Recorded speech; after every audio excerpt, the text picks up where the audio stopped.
Okay, I'm just waiting to see if there's a few more people that come on. I've promoted this live video today, so I'm hoping that we'll get some people coming on board, but if not, you can always catch the replay, which will be on my Facebook page. But I just want to give a few minutes just to see if we get people on, and if not, I'm just going to start and then people can watch it on the recorded version. So in case you don't know what today's video is about, it is about 3 common causes of conflict in relationships and can couples counselling help. And the reason I'm making this video is because what I'm going to do is just use examples from the reasons people come to see me as a couples counsellor. And there's obviously hundreds of reasons people can go for couples counselling, and so I couldn't make a video that long with all the issues. So what I've done is I've literally just chosen 3 of the common ones. There's loads more, and the thing is I'm going to be making more videos in the future anyway, which will be covering different issues relating to couples and relationships. And the other thing to say is as well, I don't just work with couples. Because I do relationship counselling, I also work with quite a lot of, usually women, but I also work with men who are struggling with trust issues and moving forward into new relationships. So possibly that could be to do with issues they've had in the past, or it could just be that they struggle within their relationships. Right, so I'm going to give a bit more time, because at the moment no one's with me, it's just me talking at the minute. So when I get one person, or if I give it a few more minutes, then I'm going to go for it.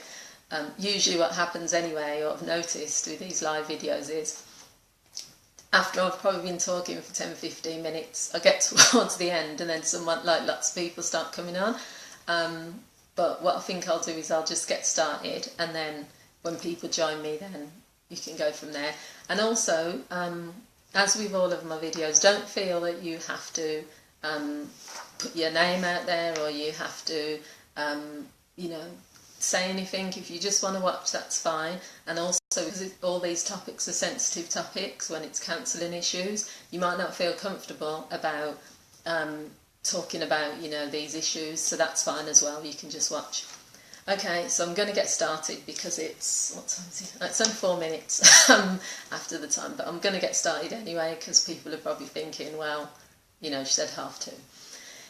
Anyway, so one of the first, so we're only going to look at 3, as I've said. I'm a couples counsellor, my name's Marianne, and I've been a counsellor now for 7 years, and the areas I specialise in are couples, relationships, and that could be people who are struggling in their relationship or have come out of a relationship, domestic violence, because I worked as a counsellor at Women's Aid, and I'll be making a video specifically on abusive relationships at some point.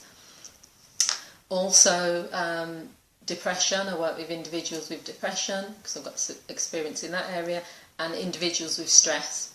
And if you want to see a really good article that I did recently about work-related stress, and I'm also going to be making a video on that as well, then you can go to my Facebook page, Any Journeys Counselling. Right, let me get on with it. So, number 1, one of the causes of conflict in relationships, a common cause, is either past infidelity or suspected infidelity. So, a number of people who have come to me for counselling have either got issues about suspecting that their partner may be having an affair, or the partner has had an affair and they're struggling to move on from that. Now, the types of distress that can cause is really based on if someone has had an affair, it's usually based on the fact that the person can't move forward.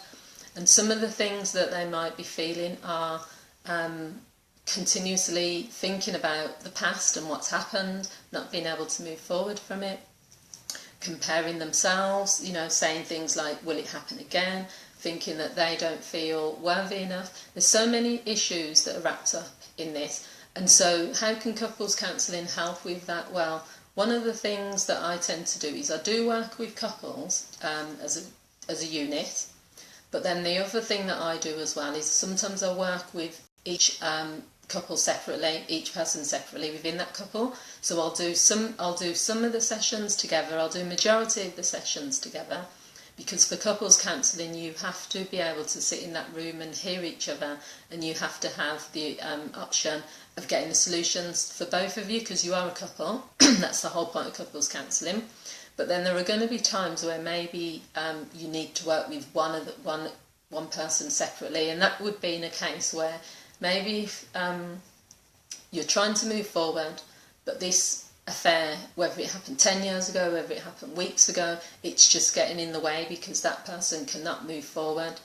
So in couples counselling, what I would be doing is, the way that I would work is to try to provide opportunities where the couple need to discuss this affair. Now, in one case I did, the person in question just wanted to know details. Now, in the sessions, what we explored was, how are the details of the affair going to help you move forward in the relationship, and how are they going to help you with how you feel?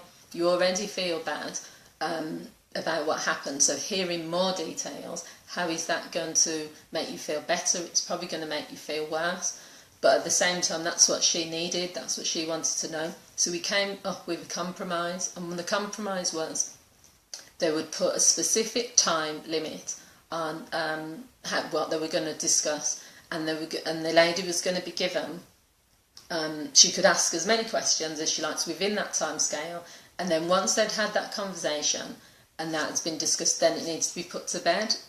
It doesn't mean she's never going to think about the affair again, but you have to have closure in a certain way, because if you're continuously living in that past where you're thinking, I can't move forward, then how's the relationship going to move forward? Because the other thing to think about as well, which I try and encourage people to think about, is you're then giving power to that affair and to that person. Because if you're continuously talking about that person and the affair, and they're still in your life even though they're not in your life anymore, so you have to think, if this relationship is worth saving, and if this relationship is what counts, then I need to put this in the past. But it's not as easy to do that. So that's why couples counselling can help when it comes to people who have had affairs. With suspected affairs as well, it's about really exploring what's going on there. Is that person previously been cheated on? Have they previously... because sometimes what will happen is, if someone suspects that their partner is having an affair, maybe their partner is doing things that their previous partner had done. So they might say things like, every time he gets a phone call he goes into another room, or every time this happens then he responds like this, and they're not really thinking about it in terms of their current partner. They're more thinking about what's happened in the past, because there's no evidence to link the two. So what we would be working on is thoughts, feelings, belief. We'd be using I would use cognitive behaviour therapy, which looks at your thoughts, your feelings and your behaviour, and we would try and explore it really in that way. So that's number one thing, is infidelity, and that comes up quite a lot. That's probably one of the biggest things that comes up when people want to seek counselling, because what they're trying to look at is whether we can move forward from this affair, whether the counsellor can help us to put things into perspective, and also explore feelings about how they've been hurt by it. Another thing that comes up in relationships, and this sometimes might not necessarily, you might not go for counselling just for this on its own, but on top of other things you may go for counselling, and that is division of household responsibilities and other tasks.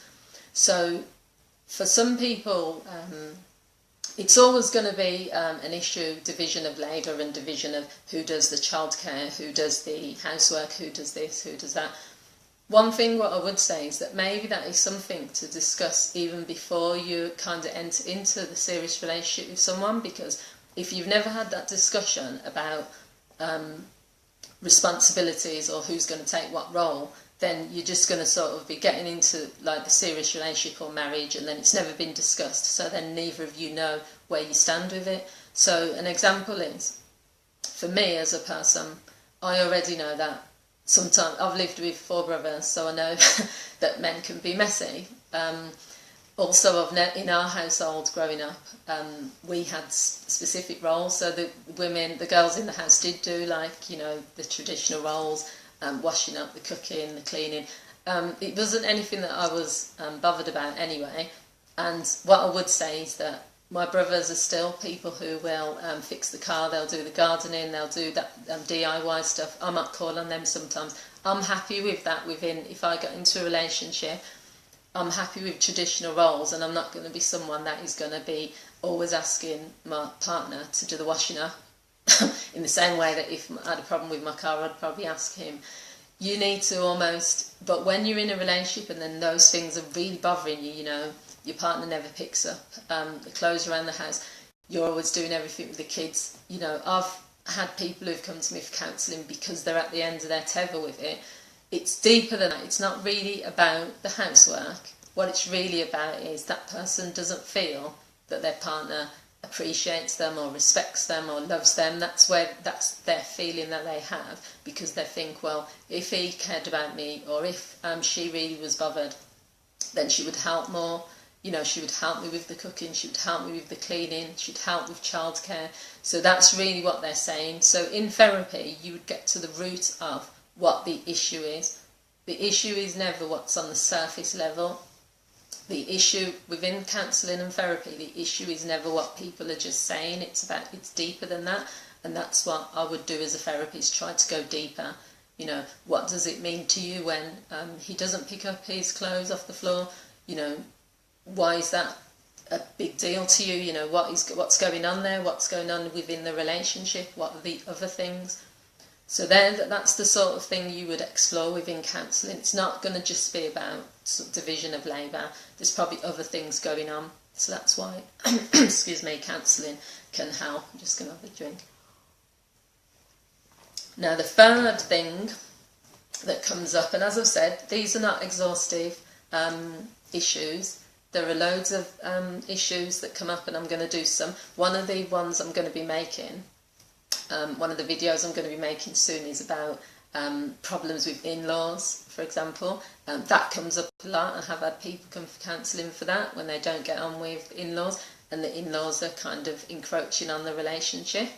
But for now, we're just going to go to the third one, which I think is a common issue in relationships, and that's finances. So what I mean by that is, and that can also come under earnings as well, who's earning what within the household, who's contributing, but mainly it's about spending. So there's lots of discussions or conflicts that can come up, disagreements about where the money's going, you know, what you're spending money on, why you're spending money on certain things, how much money you're spending, how often you're spending. It comes up a lot, and that's another thing, in the same way that I've just said about the discussion to be had about roles. That's something I think you should also discuss before you enter into like a serious relationship with someone. If you're already coming into that relationship with problems with money, whether it's debt or you've got problems with spending, then you need to almost explore that with your partner, but also just your views on spending, you know, where they've come from. And as a couple, whether you're married or, well, it's different if you're just in a relationship, to be fair, because you're probably going to keep your finances separate. But if you're living together, or if you're a couple, then your finances are going to be joint, even if you don't have a joint account, because anything that gets spent within that household, or anything that gets spent as a couple, impacts on both of you. So it's a big issue that does need to be discussed, and it can cause really, really major conflict. I've spoke to couples who it's really, really had a big impact on. So how can couples counselling help with that one? Well, it's the same as with the other two areas, really. Couples counselling would help you to discuss what's really going on. You know, what are your thoughts and feelings, beliefs about money? Where have they come from? Maybe you've come from a household or a childhood where you never ever spent money without, you know, you were really, really, you didn't really believe in like luxurious spending or eating out all the time or spending your money on this, spending your money on that. So if your partner wants to do that, then there's like a conflict, because maybe he's come from a place where eating out was fine, and where money was just always there, you know, it was no big deal. So you have to look at your beliefs and views and values and where your money perceptions have come from. But then also, it's not really about the money. Once again, it's about how you communicate as a couple. It's about what's really going on. You know, is it control? Does one of you want to have control? So they'll say, you know, where the money should be spent. Do you both do things differently? You know, someone might have a spreadsheet and a budget plan of it's. I think with any issues within relationships, this is just what I've found when I've been doing the counselling, and also my own experience is whenever there's an issue, communication is at the root of it.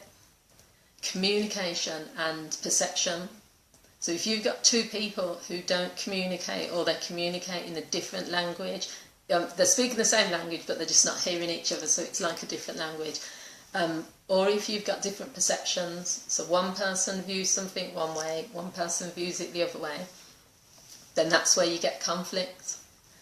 And then all you need to do within a counselling setting, because when you're in a household and you're just continuously butting heads with each other, there's no...